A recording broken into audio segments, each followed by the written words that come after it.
وہاں اس کی خوش قسمتی کہ اس نے ویلڈنگ کا کام سیکھا اور وہ سمندر کی تہہ میں جا کے تو جہازوں کے پیندوں کو وہ ویلڈ کرتا تھا.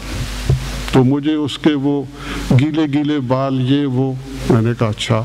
میں نے کہا تمہارا نام کیا ہے؟ کہنے لگا جی میرا نام ذکی اسرار الدین. یہ میرے ناروے کے سفر نامے میں بھی بات ہے. جی آپ کچھ وقت دیں گے، میری بیوی آپ سے ملنا چاہتی ہے. میں نے کہا کیوں نہیں، آپ اس کو لے آئیں اسی نمائش میں. جی میں کل لے آؤں. میں نے کہا ہاں کل لے آنا. اگلے دن وہ لے کے آ گیا اپنی بیوی کو. مجھے افسوس ہے کہ ڈاکٹر اجمل نیازی صاحب میری کتاب پڑھ کے وہاں گئے اور انہیں وہ خواتین نہیں ملی، لیکن وہ بہت خوبصورت ایک لڑکی کے ساتھ وہ آ گیا وہاں پہ.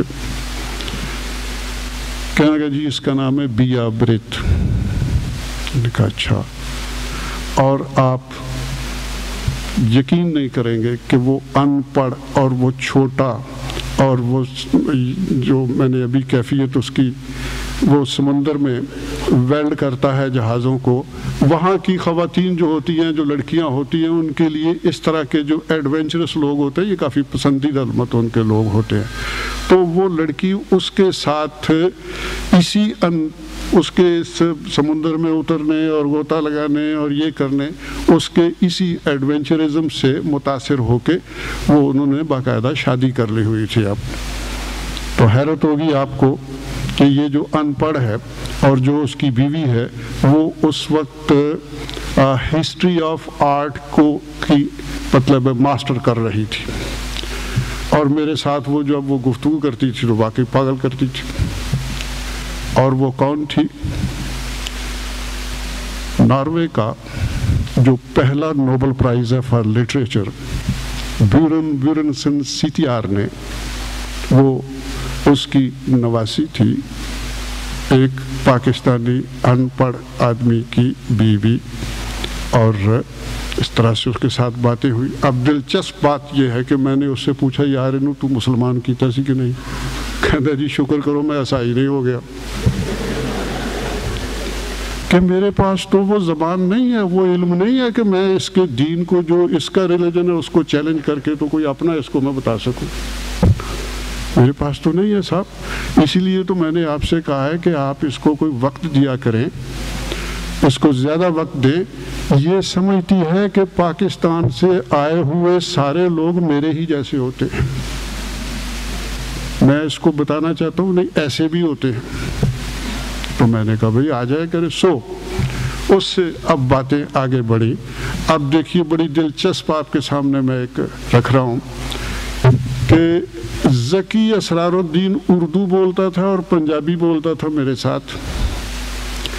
اس نے نارویجن سیکھ لی ہوئی تھی. وہ اپنی بیوی کے ساتھ نارویجن میں گفتگو کرتا تھا. انگریزی اس کو نہیں آتی تھی اور اس کی بیوی اور میرے ساتھ ڈائلاگ جو ہے وہ انگریزی میں ہم کر رہے تھے.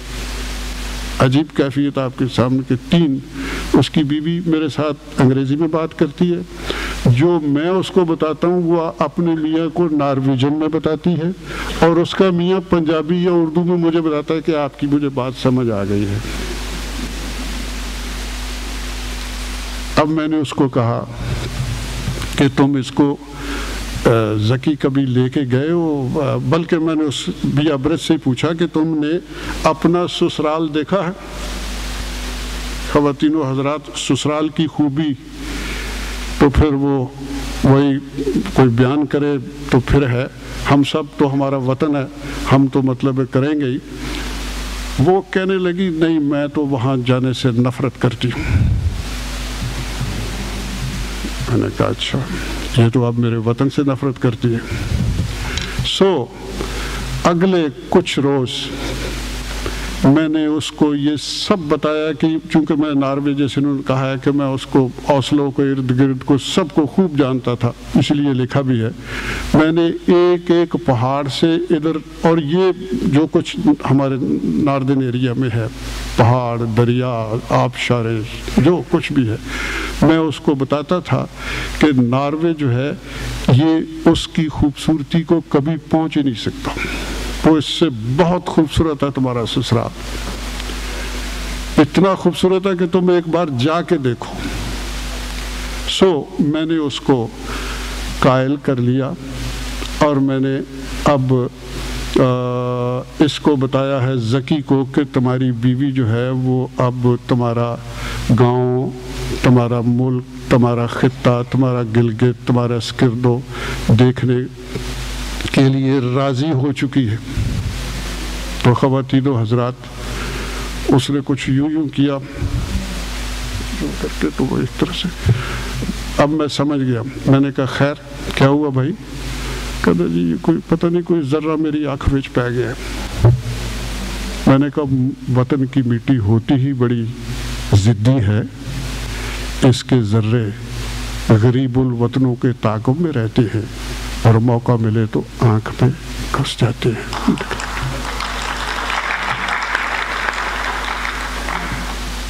وہ جو لڑکی نارویجن جس کو میں نے کچھ کوشش سے اس کا سسرال دیکھنے کی اس کے دل میں حسرت پیدا کی، وہیں میرے ہوتے ہوئے وہ وہاں سے اپنا سسرال آئی، یہاں رہی 10-15 دن اور خوش گئی، اور اس نے جا کے پھر مجھے پھر مطلب اپنے گھر پہ بلایا اور اس نے کہا کہ آپ واقعی ٹھیک کہتے تھے، میرا سسرال اس ناروے سے، میرے میکے سے 10 گنا زیادہ خوبصورت ہے۔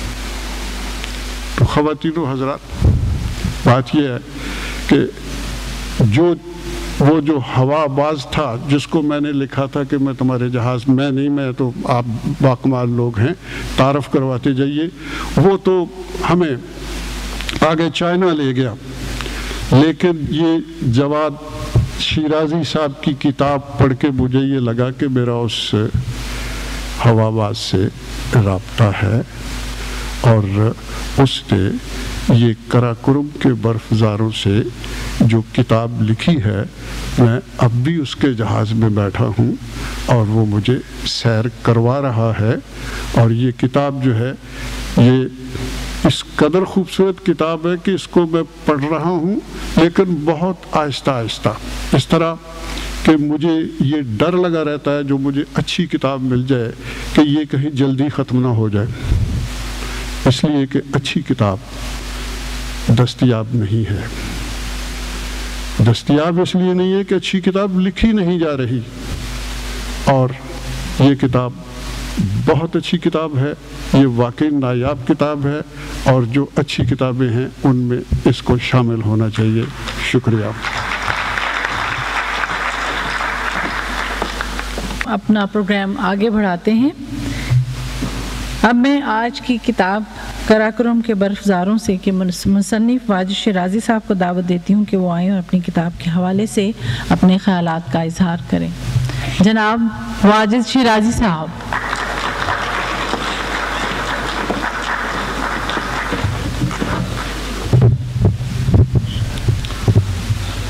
اعوذ باللہ السمیع العلیم من الشیطان الرجیم، بسم اللہ الرحمن الرحیم۔ وَتُعِزُّ مَن تَشَاءُ وَتُذِلُّ مَن تَشَاءُ۔ میں شکر گزار ہوں رب غفور الرحیم کا کہ مجھ ناچیز کو اس قابل بنایا کہ اس قدر گراں قدر ہستیاں جن کا صرف خواب میں توقع تھی کہ کبھی ان سے ملنے کا بھی اتفاق